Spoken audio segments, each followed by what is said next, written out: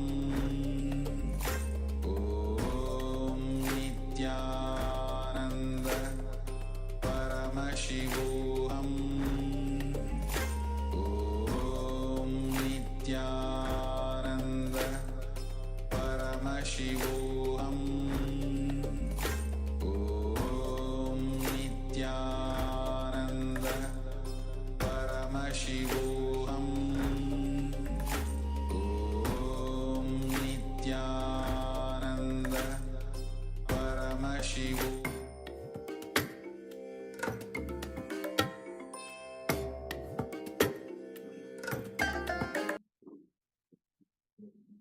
Yes, you can relax now. So please take a moment now and measure the temperature of your partner's body once again.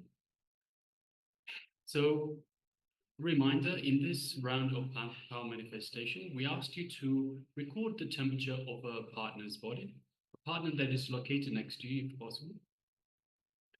Record the temperature, and then after connecting to the Supreme Pontiff of Hinduism, to Swamiji, and asking him to manifest this power for you, affect the temperature of your partner's body.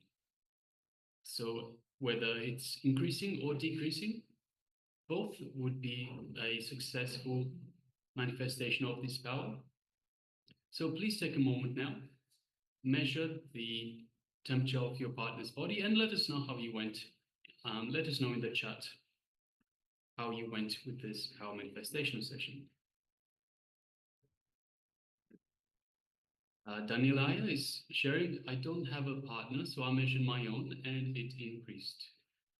Thank you, Aya. Can you tell us by how much it increased? Were you able to actually measure it and give an exact increase?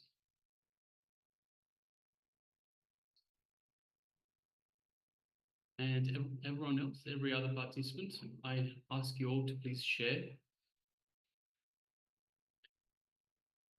Every successful manifestation of third eye power should be celebrated. It is your connection to the supreme super consciousness that is Paramashivoham.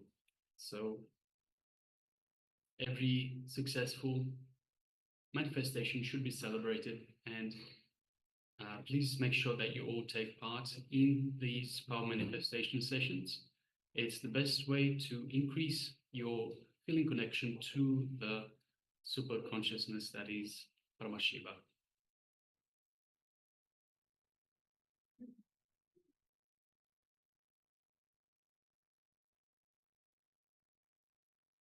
Okay, so next we'll be moving on to the next section of our program, which is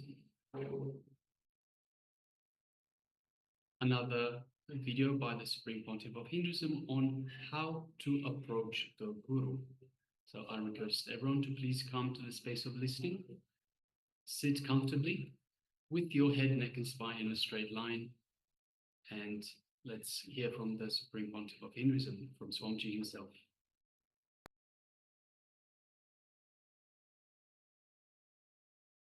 Chaturvida bhajante mam jana sukridinoarjuna arto jignasur-artharthi jnani cha paradarshava. O best among Bharatas, 4 kinds of pious men begin to render devotional service unto me. That is trust, the desire of wealth, the inquisitive, and he who is searching for knowledge of the Absolute.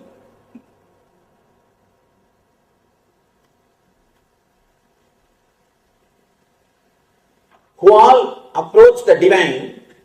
In what ways they approach the divine? Who all approach the divine, and in what ways they approach the divine?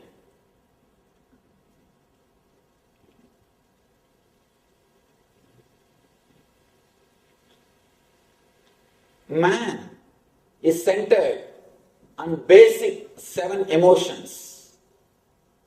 Basically, we work, live based on these 7 emotions. First, greed. Next, fear. Third, worry.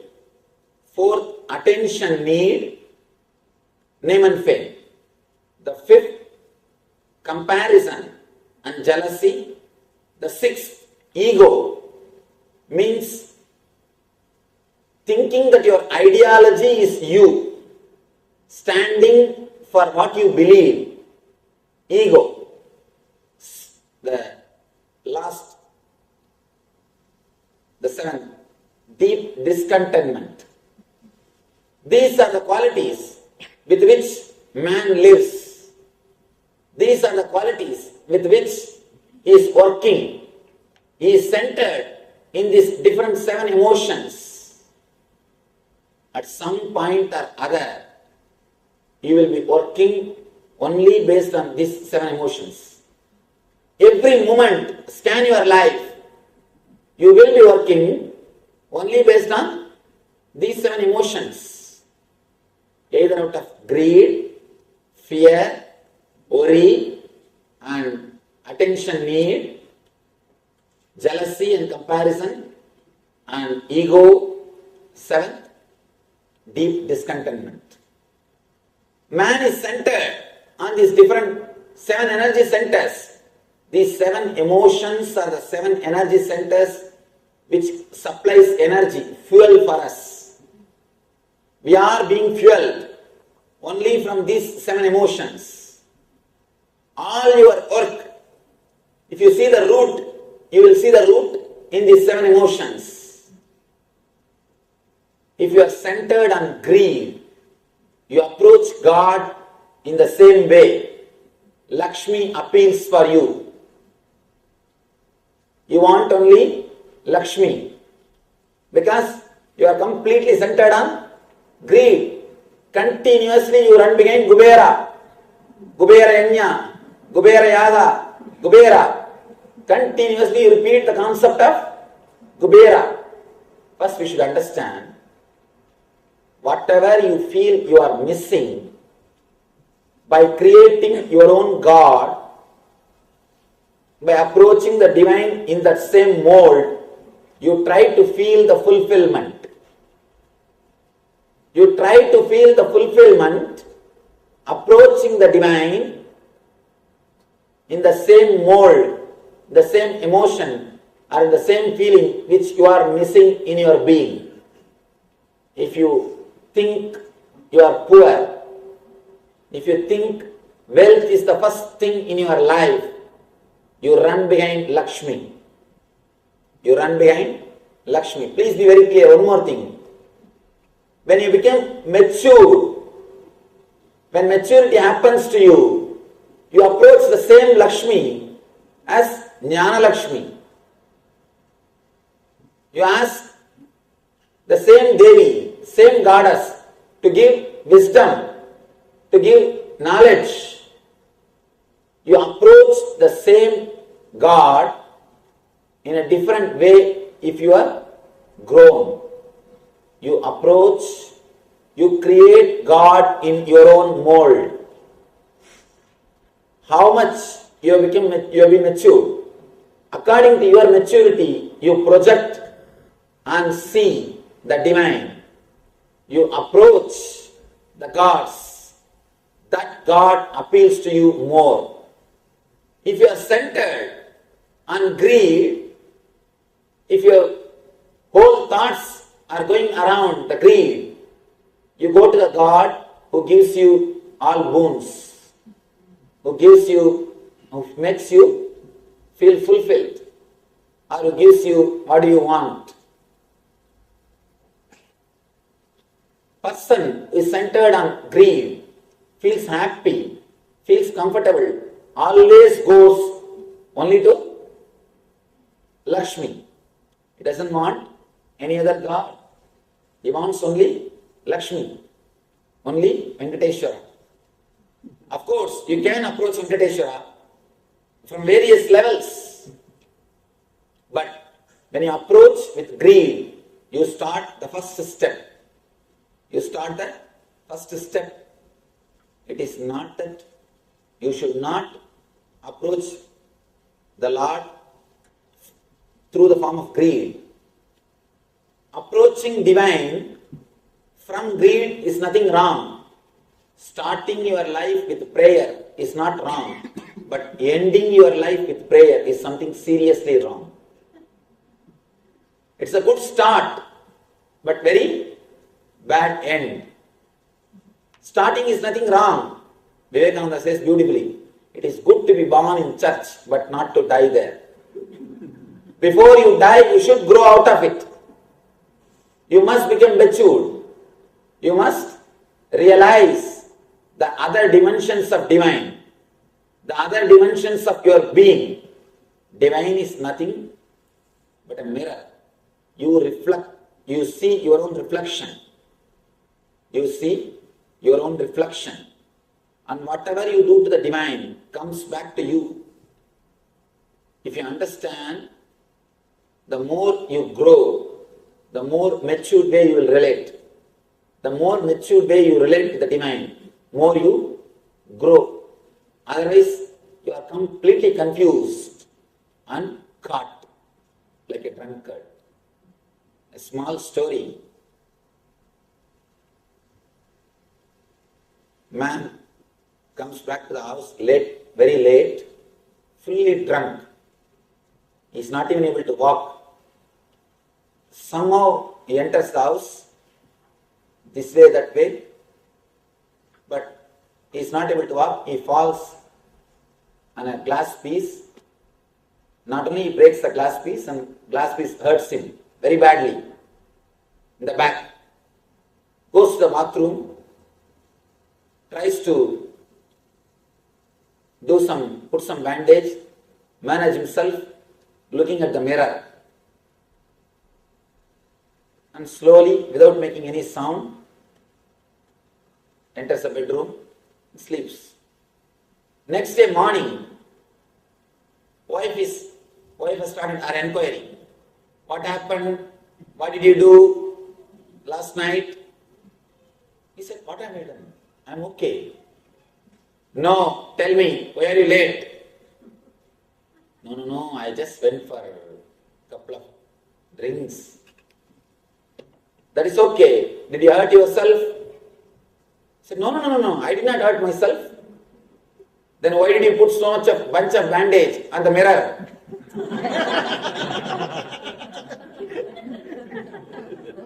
Why did you put bunch of bandages on the mirror? This guy, instead of putting the bandage on himself, he has put the whole bandage on mirror. If you are drunk, if you are not aware, you will be doing the same thing. You will be just doing everything to the mirror. You will miss where you are supposed to work. You will catch the mirror. Catching the mirror and catching the form is one and the same.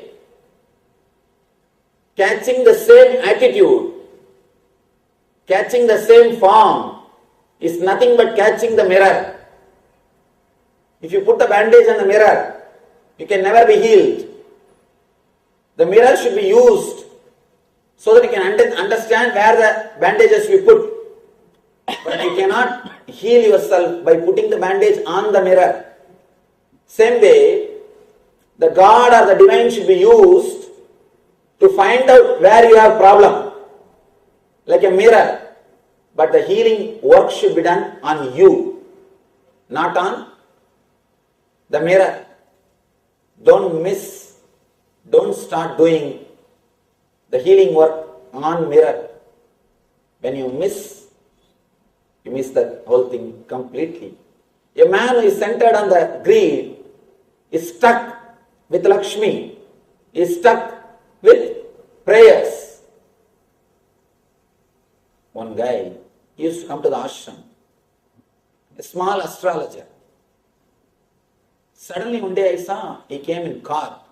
In India, car is a luxury, you know. I asked him, what happened? Suddenly you got a new car.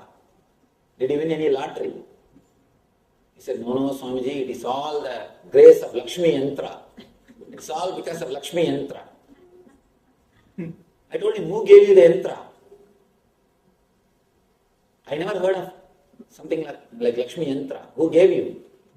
He said, no, nobody gave me, Swamiji. I started giving to people. Whether the person person who received Lakshmi Yantra becomes rich or not. The person who gives becomes rich. So be very clear. Starting your life with prayer is okay, good start, but not the right place to end. Next level, the person who is centered on fear, he always worships gods who will protect them. He is continuously fear-centered. He is behind. Continuously he will be doing Sudarshana Homa. Continuously Mrityunjaya Homa. Some gods will be protecting. You can see always he will be rounding Navagrahas. He will be circumambulating Navagrahas. This graha, that graha, this puja, that puja, this dosha, that dosha. Continuously will be around Navagrahas. It is okay, nothing wrong, but not the place to stop. Based on fear, worshipping the divine. Approaching the divine because of fear. Approaching the divine because of greed is one step. Approaching the divine because of fear, next step. Third, approaching the divine because of worry. Again, the worry is nothing but fear and greed. The mixture of fear and greed is worry. The mixture of fear and greed is worry. You approach the same way. You try to pray to the divine. Please help me to stop worrying. Please help me to come out of these worries. At this point, you may go to some yoga or meditation for the sake of peace, not for spiritual enlightenment, just to calm your mind, just to give a little peace, rest to your mind. Next level, based on attention need, based on name and fame. For the sake of name and fame, we approach the divine. Not only we will be praying to the divine, we will start representing the divine. I have seen many people, by and by, they slowly start representing. In India, if you go, the people who run the temple, they almost behave like gods. Very big problem. The person who runs the temple starts thinking he is God. Because he starts thinking, I am taking care of the whole thing. Why not? He knows the tricks of the trade. He thinks, I am everything. When I know the whole thing, why not use the situation? Why not use the thing? That is a big problem. I always tell people, unless you are matured, never take up this running temple. One person asked me, Swamiji, I don't believe in spirituality. I am not a spiritual person, but I want to run the temple as a social service. I just want to do it as a social service. Shall I do it? I told, never do that mistake. Never do it. If you are not matured spiritually, if you enter into this work, surely you will trouble yourself and trouble others. By and by, it will become a pure name and fame game. Pure name and fame game. And naturally, you will hurt yourself and you will hurt others.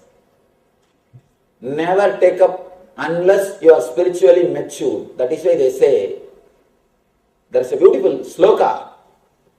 At the time of the pratishtha, the karta, instruction or qualification for the karta, the installation or the pratishthavana should be done only by an enlightened person. Otherwise, the person who is karta, he will receive all the collective negativity as sins of the people who come and pray in the temple. It's a very frightening idea. Frightening idea. Don't think it is a lie. It is actually meaning. It has its own meaning. The person who takes up this type of job without having spiritual maturity will naturally end up in name and fame problem. He will create trouble for himself and for others. He will start representing. He will start putting himself.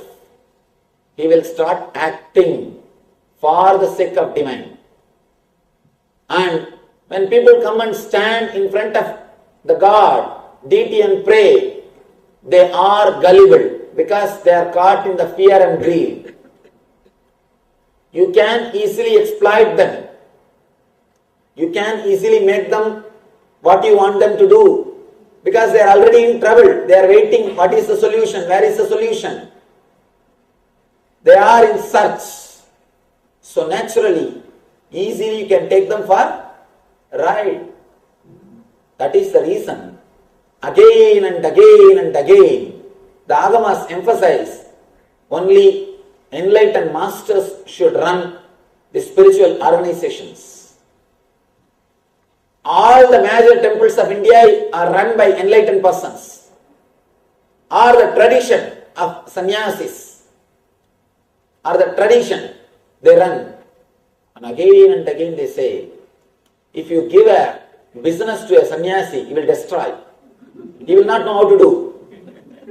If you give a spiritual project to a grihastha, to a businessman, he will make the whole thing into business. He will make the whole thing into accounts. Divine cannot be brought under the accounts.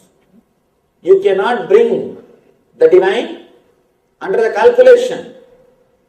The whole thing will lose the spirit. The spirit will be lost.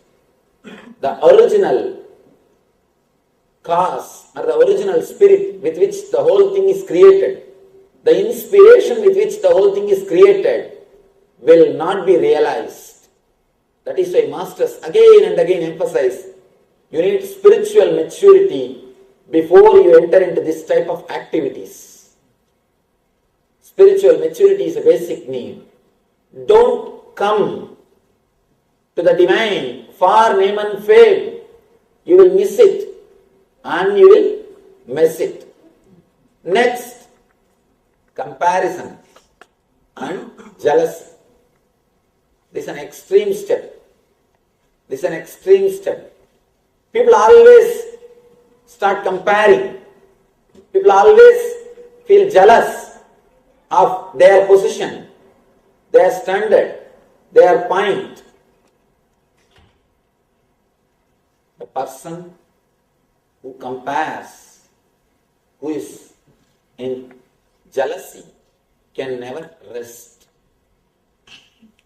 See what makes us run in our life. Why do we feel continuously running? Why are we in a hurry, such a hurry? Why do you think we are running? That's what. There's a beautiful sloka which says, just like how monkey charmer makes the monkey to dance with a small stick, the Parashakti Maya is making us dance with the one stick called jealousy and comparison. With that one stick, she makes us all dance. We do all dance, all kinds of dance because of that one stick. The moment you think somebody has something more than you, you are in a hurry. You are in a hurry. A small story about the hurry. One man enters the bar and orders 5 drinks. Without giving a pass, he downs complete all the 5 glasses. The bartender asks, why are you in such a hurry? This guy says, you also will be in a hurry if you have what I have. Bartender sympathetically asks, what is the problem? What do you have? I have only 50 cents. Don't be in a hurry. Don't be in a hurry. This guy says, I have only 50 cents. If you are hurrying, please be very clear, you have only 50 cents. You don't trust yourself. That is why you run. You don't think in a relaxed way you can achieve. We don't trust our energy. We are hurrying because we have only 50 cents. We want to grab and finish everything before the other person realizes I have only 50 cents. Don't be in a hurry. You don't have to run. I have 100 carat diamond. I have this, I have that. With the divine also people start boasting and comparing. Why to go to temple? Even in our houses. When your friends come, many people. In San Jose, there was a devotee. He took me to his puja room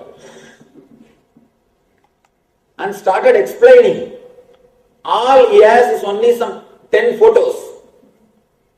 But for each photo, at least half an hour explanation. And he says there is no copy of this photograph, no photograph like this exists all over the planet Earth.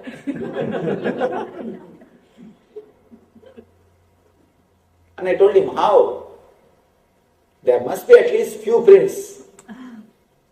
No, Swamiji, all other prints are destroyed. This only print available. And you can't understand to what extent of foolishness we will go, or to what type of things we will do if we are caught in jealousy and comparison. Goes on and on and on bragging. This is mine, this is mine, this is the way, this is the way, this is the way it is kept, this is the way it is kept, this is that, this is that. When you approach the divine with the mentality of jealousy and comparison, again you are caught. You see the same thing in them. People come and ask me, Swamiji, in Puranas we see so many gods and goddesses are fighting out of jealousy, out of greed, out of anger. What have you got to say about that?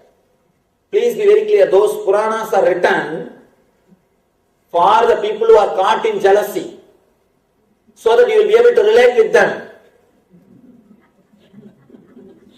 Don't think divine did all those things. I don't think divine would have done all the mistakes.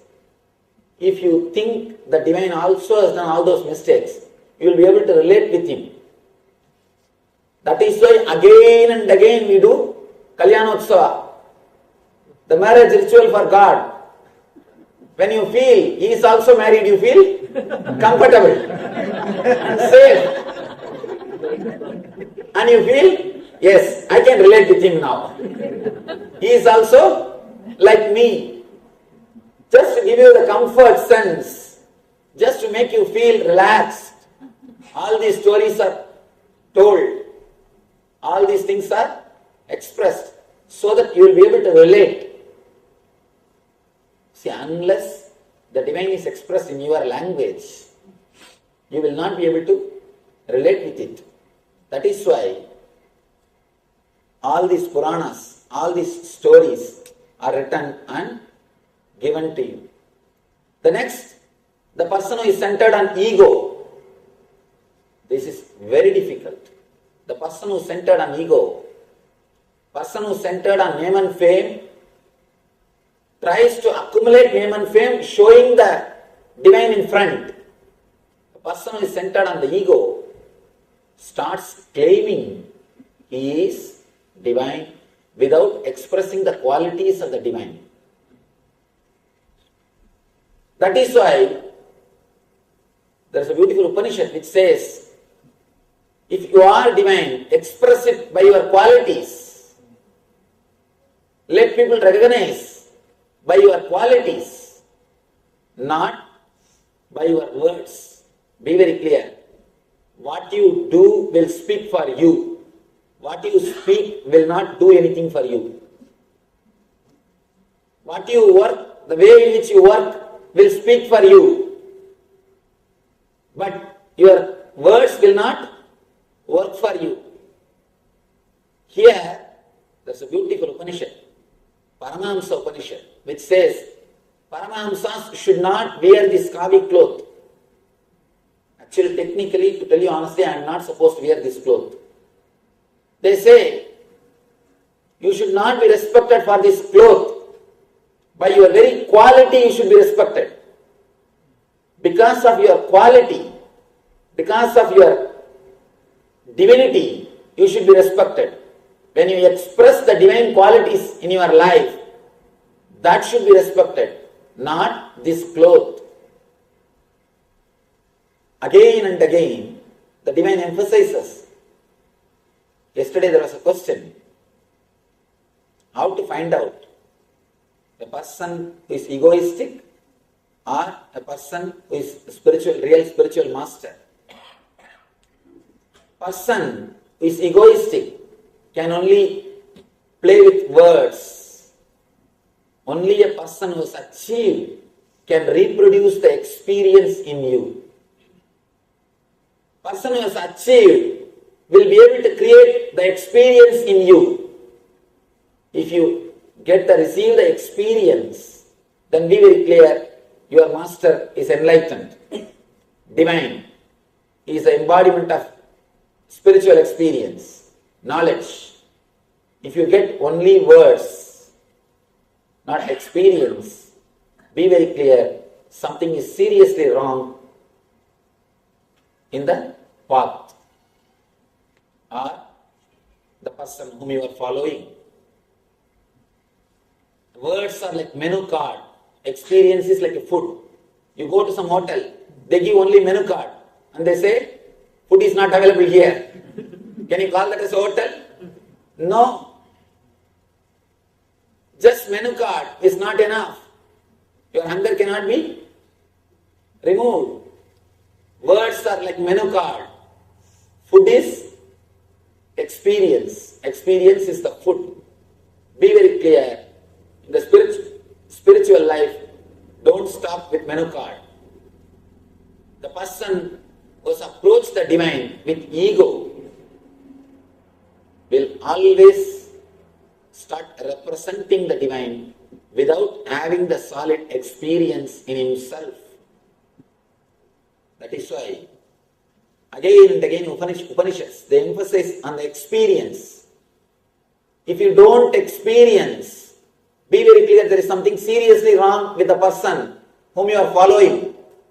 I always tell people, if you have not experienced with me, forgive me, there is something seriously wrong in me. Forget about everything. You are not wrong. And it is very easy to put the responsibility on the disciples and continuously blame them. You are not qualified, you are not practicing it perfectly, you are not practicing it regularly, you are not right, that is why you are not having experience. It's a cunning way of cheating a disciple, postponing it. He comes to you because he is not perfect. And again, if you start telling, you are not perfect, that is why you are not having experience.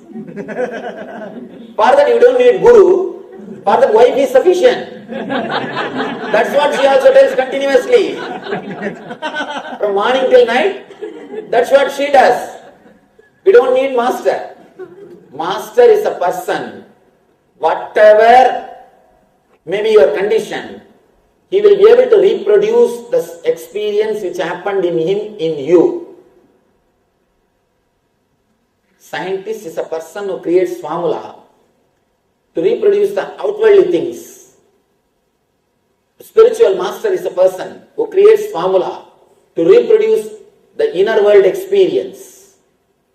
I always tell people, if you have not experienced attending our meditation programs or meditation camps, be very clear, something is seriously wrong with me, not with you. Forget about me, carry your life, you may meet some master. I am enlightened only if you can experience that, not before it.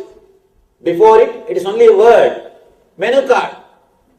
Menu card will not help you. It cannot remove your hunger and it can create only more hunger. It can only create more trouble. So don't stop with menu card. What you are hearing, this is only menu card. Don't stop with the menu card. Aim directly towards the divine. Let you aim the divine. The person who goes to the divine, who approaches divine with ego, he gets everything and boasts his ego. He never surrenders to the divine. He becomes more egoistic. He becomes more strong. He strengthens his ego by getting all this knowledge. Be very clear. They are the most dangerous people. Most dangerous people. Instead of surrendering to the divine, they strengthen instead of surrendering their ego to the divine, they strengthen their ego with the knowledge. This knowledge can be used in two ways. With this knowledge, you can surrender yourself to the divine. And with this knowledge, you can make others to surrender to yourself. For both purposes, it can be used. It is up to you to which purpose you are going to use. A small story. One king goes to the forest to fight, to hunt, for hunting. Suddenly he sees continuously more than 50 trees. There is a target mark that drawing round circles. The center there is an arrow. There are target marks and exactly in the center arrow is there.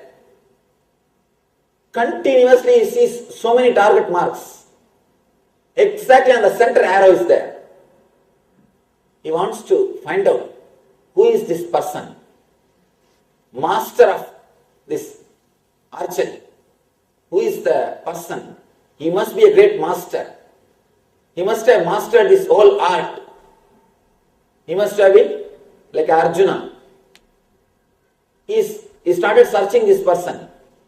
Suddenly he sees a young boy with bow and arrow, the same color arrow. The king goes and asks him, "Are you the person who shot all the arrows?" He says, "Yes, I am the person." Then king congratulates. "Today onwards I appoint you as my Senadivadi," means my commander in chief. And I appreciate your mastery over this bow and arrow, your power, your capacity. Please tell me how you are able to manage in such a young age, such a high art. How did you achieve such perfection in this young age?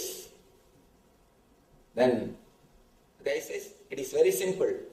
First I shot the arrow, then I mark the paintings. Then I make the circles. That's all. First I shoot the arrow, then I make circles." Be very clear. When we approach the divine with ego, we do the same thing. Instead of aiming at the center, you will put your arrow, then you will make circles. Then you will create circles. Completely you turn. Instead of aiming at the center, you turn the center to your aim. Here, when we approach the divine with ego, instead of surrendering our ego, we strengthen our ego with this divine knowledge. Danger. Next, the ultimate, when you go to the divine with a gratitude, with ultimate gratitude, the whole relationship takes a different turn. You start feeling so grateful, so deeply connected with the divine. Your whole life changes from low, first level greed, with greed and begging attitude you go. Next, the fear. Gods who protect, they appeal to you more. That is why all the tribal gods, you can see, they will have big swords. Even in Indian villages, you can see the gods with big swords, with big bow and arrow, and all those ayudas. Gods with ayudas means he is worshipped by the person who is centered on the fear. Next, Ori, who gives you the peace. Buddha will appeal for you. If you are centered on Ori, Buddha will appeal more. Who gives you peace? That type of gods and gurus will appeal. And the person who is centered on name and fame, the gods who give you name and fame, they will appeal more. And the same way, not only the gods, to the masters also you approach from all these levels. I have all 7 kinds of disciples. People who approach me out of greed. People who approach me out of fear. People who approach me because of worries. People who approach me for name and fame. People who approach me out of that jealous and comparison. Comparison means, I think that guru has got only 1 or 2 ashrams.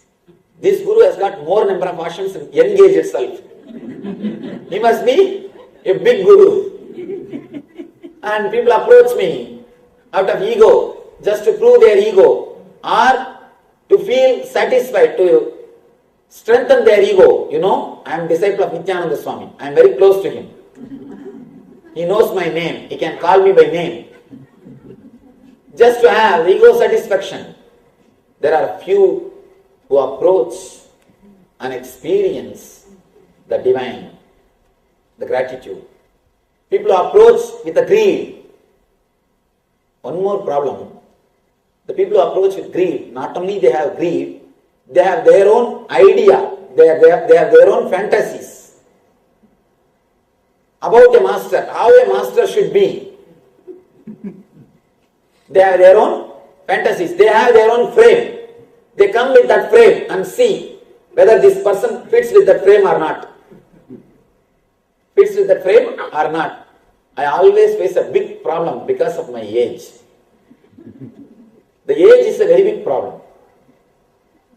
This really happened in India ashram. One day I was sitting outside the ashram. I was alone, sitting alone without my turban.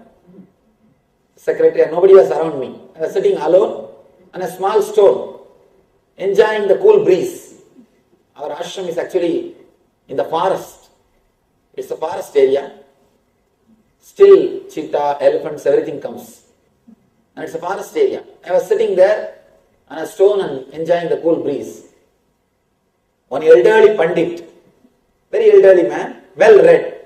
By seeing you can say he's an elderly pandit, a knowledgeable person, intellectual. He came and asked me, I wanted to meet Swamiji, where is he? I told, please go and sit in the Ananda Sabha, he will come in half an hour. In darshan time he will come. He went and sat in the meditation hall. Unfortunately, in those days,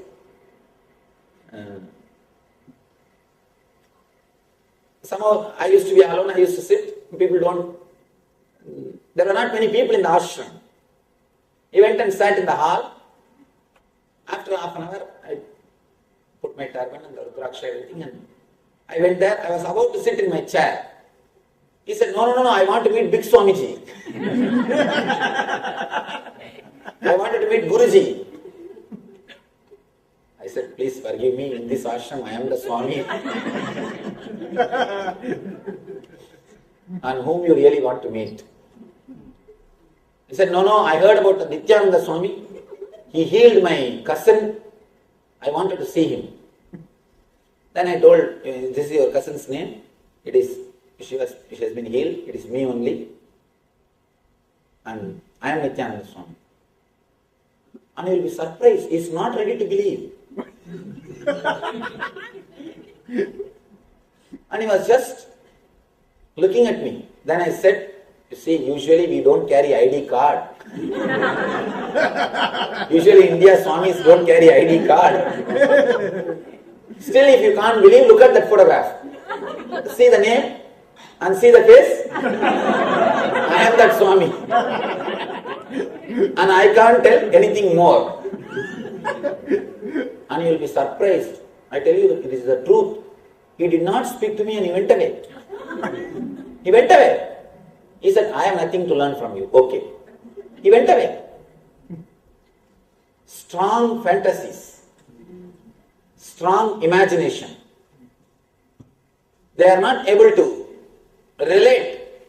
When you have that strong imaginations, you will not be able to relate with reality. Very difficult to relate with the reality. And really he went away. He said, I have nothing to ask you, I have nothing to talk to you.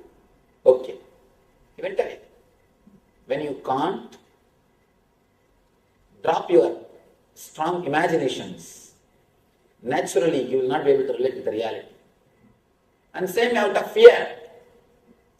People who come out of fear also will never be able to get rid of that fear. They will always be stuck with that. And the people who come out of worry, people who come for name and fame, in a different levels, people approach the masters or gods. The more you are matured, the more matured person will feel, you will feel connected to that person, or will give you the fulfillment. When you become mature, when you are above the fear and greed, please be very clear, you will approach the same master, same God with a lot more maturity, with a lot more intimacy. You will feel deeply connected. In Bhagavatam, we have 5 different attitudes how to relate with master or how to relate with God. First, Dasabhava means seeing the God as a Lord, as a master. How the Anjaneya are related with Rama. Seeing him as a master and serving him. Serving is the only sadhana. How the Anjaneya are related with Rama. Next, Vatsalya Bhava. Seeing the God as a child, as a son. As my own son. How the Yasoda saw Krishna. Third, seeing the master as a friend. How Arjuna saw Krishna. How Arjuna related with Krishna. Sakabhava. Fourth, seeing the master, seeing the God as a father or mother. How Ramakrishna related with Kali. How Ramakrishna related with Kali. How he felt Kali is own mother. Ramakrishna used to eat, and after eating he will feed that same food to the God, to the Devi. And the temple organizers, they said, no, you cannot do this, it is sacrilegious. You cannot give the food after eating to the God. He said, if you say that, I will go away from the temple, I have no problem. But I cannot serve, I cannot give the food to the divine, food to my mother unless I taste it. Unless I know it's a good food, I cannot give for my mother. If you say, I have no problem, I leave the temple. From outside the temple I will worship. But I will do only in this way. He felt she is mother. And the next, seeing the Lord as a beloved, Mathura Bhava. How the Radha, Rasheshwari, Sri Radha, Sada Krishna needs a tremendous maturity. Only if you experience the consciousness which is beyond body, you can relate with the divine in the attitude of beloved, attitude of Madhura, the Mathura Bhava. These are the 5 major bhavas with which people relate with the divine. With a different maturity level, different attitudes suits your mind. According to your maturity, the attitude differs. The more person is matured, more the gratitude starts happening. Less the person is matured, more you will be filling your life with prayers. Prayer religion is greed, confession religion is fear. Then next, when you go beyond the prayer and confession, starts gratitude, starts experiencing the divine. Now, Krishna starts explaining how you can grow step by step, how you can reach the ultimate maturity, how you can create and experience the divine in the ultimate level.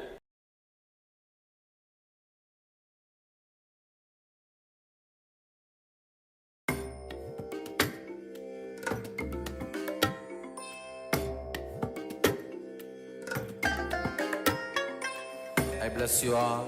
Let you all open all your three eyes and manifest the powers of Mahasadashiva. Om Nityananda Paramashivoham. Om Nityananda Paramashivoham. Om Nityananda Paramashivoham. Om Nityananda Paramashivoham. Om Nityananda Paramashivoham. Om Nityananda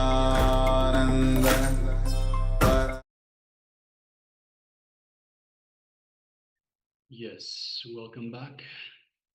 So that was a wonderful video by Swamiji on how to approach the Guru. So Swamiji told us that humans are based on 7 emotions. They are centered on 7 emotions, which are fear, greed, worry, attention need, comparison and jealousy, ego, and deep discontent. So depending on where we feel we lack, this is the way that we approach the divine. We approach the divine in the same way that we feel we miss in our lives. And further, Swamiji has related to us how to relate, the different ways to relate to the Guru. So we can relate to the Guru as our master, as a friend, as our son, as our father and mother, or as a beloved. So with that beautiful video, with that space, let's move on to an internalization exercise. Yes. So the mind is part of the ego. It knows how to close, how to hide, but not know how to open. To love means to open up, to surrender. It means opening up to existence. So always mind is a part of the ego. It knows how to hide, how to close, but it doesn't open up and show its own existence. So to love means to open up, to surrender. Only with the blessings of Supreme Pontiff of Hinduism or Guru, we can open our mind and surrender to the existence, Guru himself.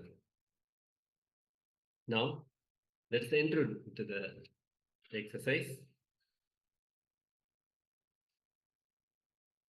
Pen down everything you are carefully hiding inside, especially about which you are afraid to open up. Write everything without addition, omission, or suppression. Once you are done, read everything out loud in front of Swamiji's Atmamurti or photograph, or share it with him. It's a very powerful, I can say it's a completion process. Whatever you are hiding, you don't want to share to anybody. These many years, you wouldn't have shared to anybody. Please start penning down each incident or what is the information that you wanted to share. See, a lot of times there are so many things that we hide inside that we're afraid to look at ourselves, let alone share with others.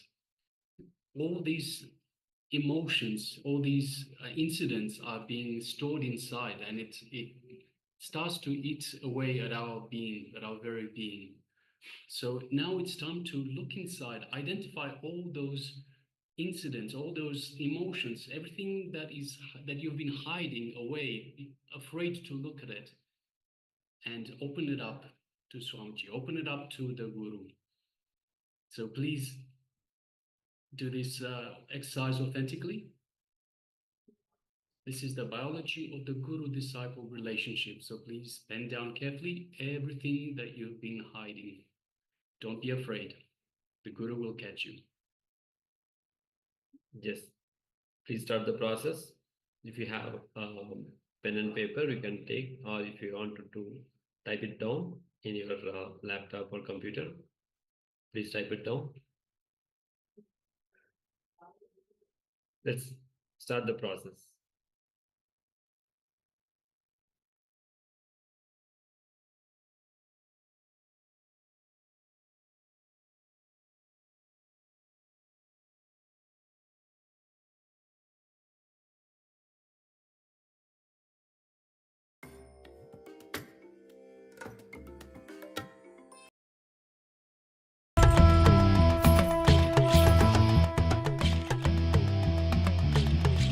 Shiva Shiva Namah Shiva Shri Rudra Tandava Shiva Parashiva Maheshwara Shri Kala Kala Ishvara Shiva Shiva Namah Shiva Shri Rudra Tandava Shiva Parashiva Maheshwara Shri Kala Kala Ishvara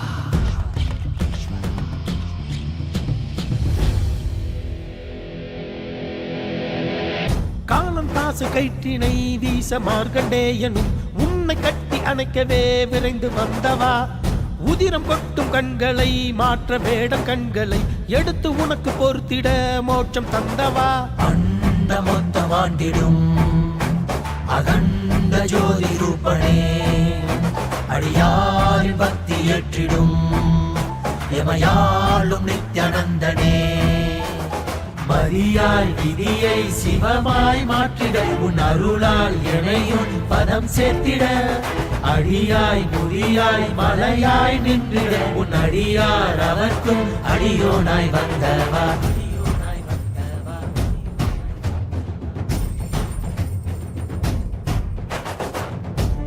நம சிவாய சிவ சிவாய நம சிவாய நம சிவாய Shiva Shivaya, Namah Shivaya.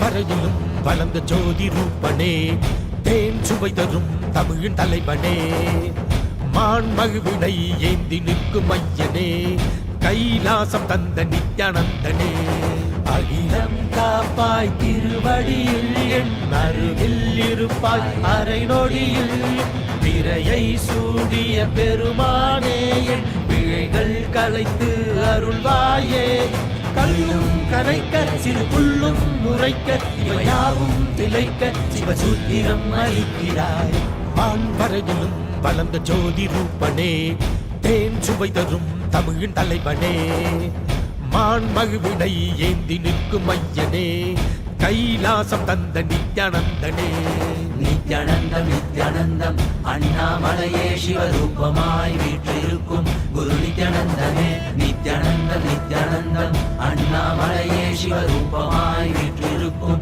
குரு நித்யானந்தமே நித்யானந்தம் நித்யானந்தம் அண்ணாமலையே சிவரூபமாய் வீற்றிருக்கும் குரு நித்யானந்தமே நித்யானந்தம் நித்யானந்தம் அண்ணாமலையே சிவரூபமாய் வீற்றிருக்கும் குரு நித்யானந்தமே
குழந்தை ஜொலி ஜொலித்தது. பரமஹம்ச நித்யன் என்னும் பெயரும் பெற்றது. பரமஞான ஒளியில் குழந்தை ஜொலி ஜொலித்தது. பரமஹம்ச நித்யன் என்னும் பெயரும் பெற்றது. அருணை மலையில் அழகு கடவுள் அவதரித்தது. அருணை மலையில் அழகு கடவுள் அவதரித்தது. கடவுள் அவதரித்தது.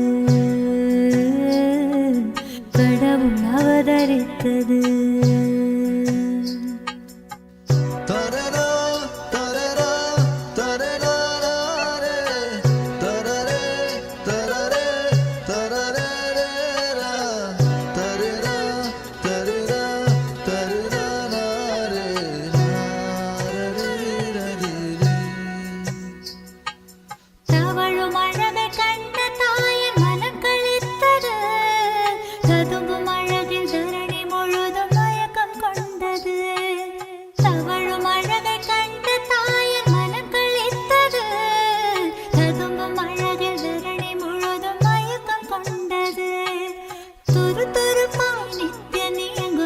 ரசித்தது.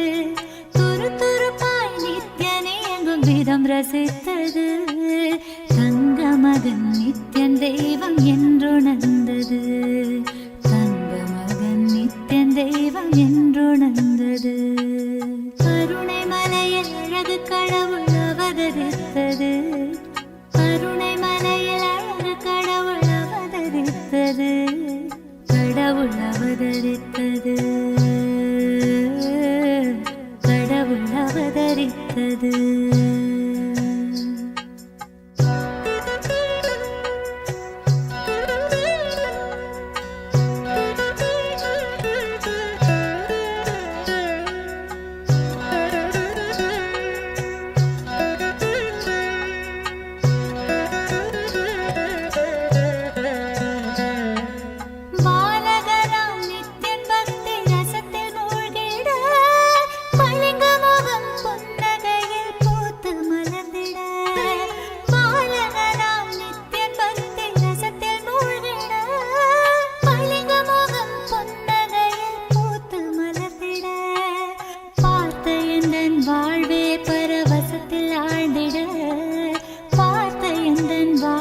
பரவசத்தில் ஆழ்ந்திட பூமி காக்கும் நித்யனை நான் வாரி அணைத்திட. பூமி காக்கும் நித்யனை நான் வாரி அணைத்திட. கருணை மலையில் அழகு கடவுள் அவதரித்தது. கருணை மலையில் அழகு கடவுள் அவதரித்தது. கடவுள் அவதரித்தது.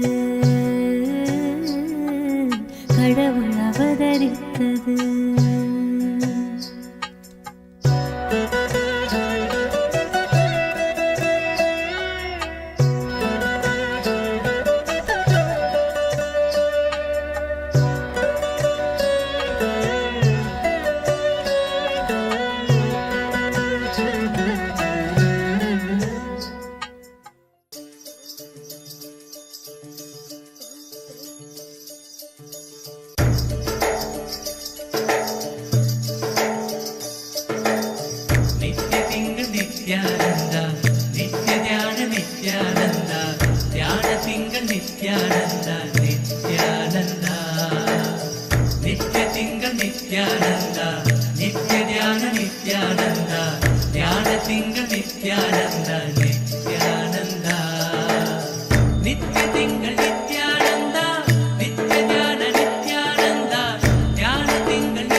நித்யானந்தனே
திங்கள் நித்யானந்தா நித்யானந்தா நித்ய திங்கள் நித்யானந்தா நித்ய தியான நித்யானந்தா தியான திங்கள் நித்யானந்தனே நித்ய திங்கள் நித்யானந்தா நித்ய தியான நித்யானந்தா தியான திங்கள் நித்யானந்தனே நித்யானந்தனே நித்யானந்தா சத்யவேந்தனே நித்யானந்தா வேத ரூபனே நித்யானந்தனே நித்யானந்தனே நித்யானந்தா சத்யவேந்தனே நித்யானந்தா வேத ரூபனே நித்யானந்தனே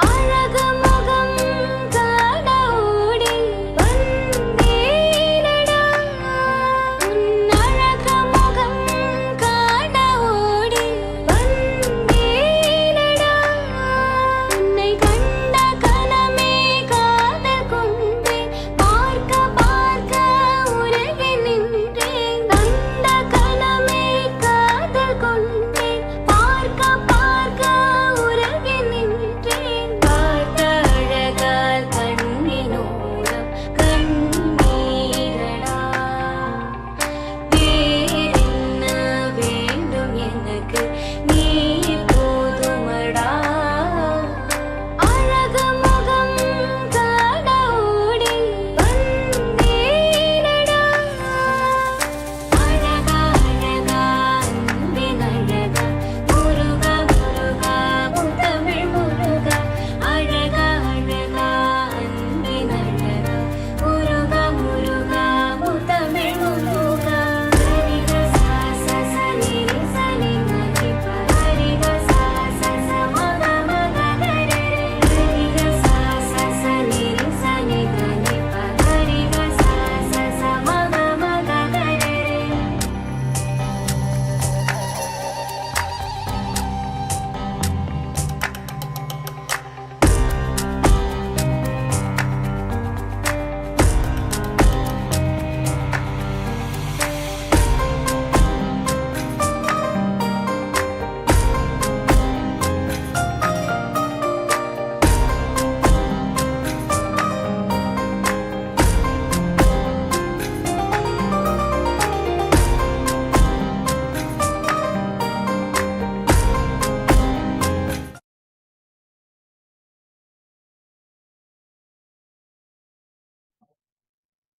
Yes, welcome back.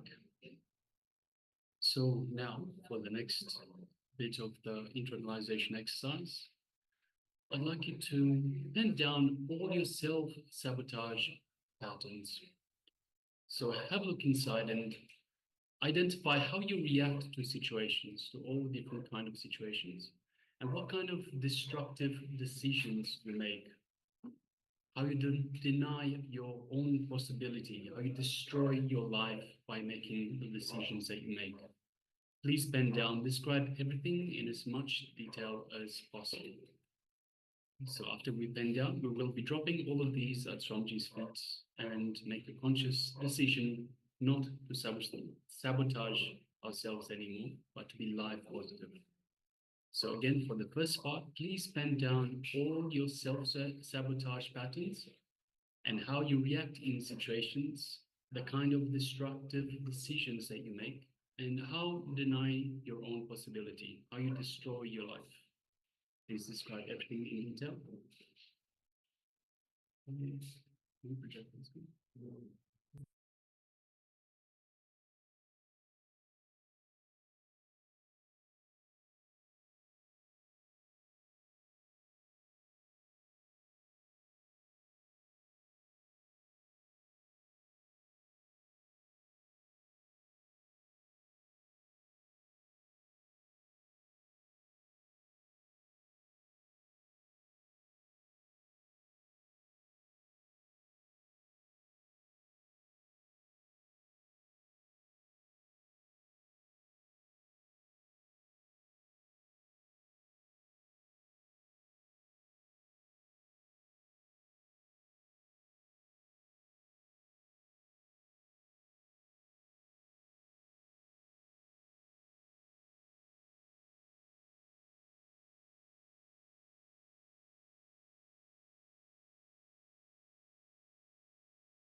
Now, if you haven't already done so, please drop all these patterns that you've identified at Swamiji's feet.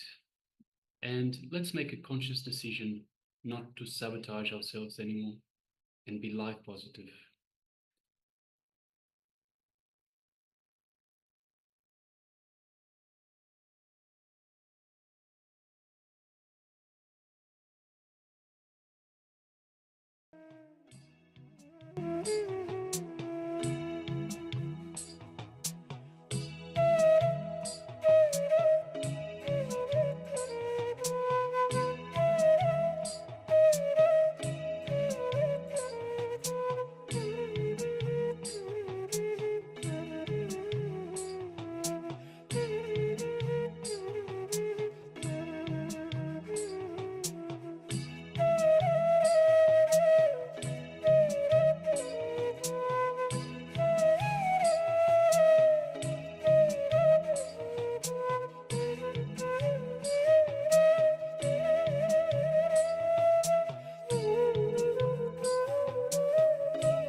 So after that beautiful, beautiful internalization exercise on the biology of the guru-disciple relationship, you should be now feeling a lot lighter, a lot better, dropping all the self-sabotaging patterns at Swamiji's feet.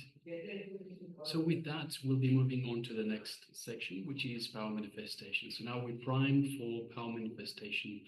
We've removed a lot of the self-sabotaging patterns, and we're free to continue on with the power manifestation. So in just a moment, we'll be projecting the power,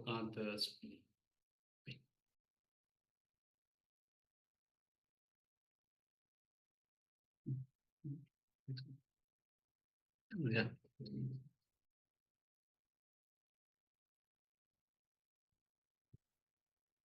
So in just one moment, we'll be displaying the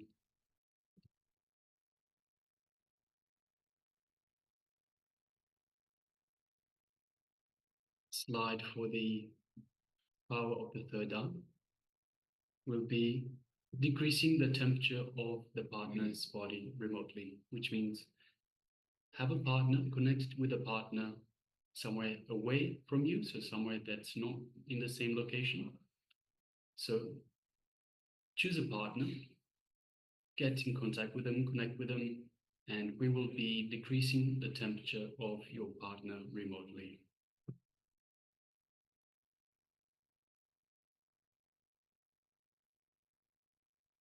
Okay, now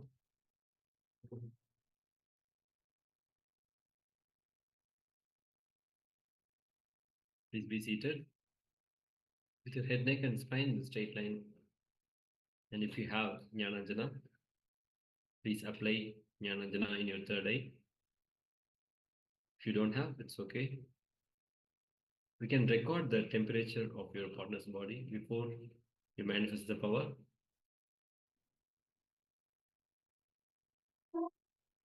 Let's bring awareness in your third eye. Bring awareness in between your eyebrows. Visualize Supreme Pontiff of Hinduism, Bhagavan Sri Nityananda Paramashivoham in your third eye. Through the power of will,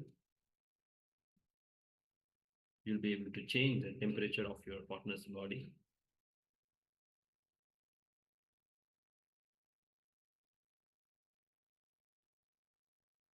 Let's start the process. Keep chanting the Mahavakya.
Nityanand परमशिवोऽहम् ॐ नित्यानन्द परमशिवोऽहम् ॐ नित्यानन्द परमशिवोऽहम् ॐ Nityanand Paramashivoham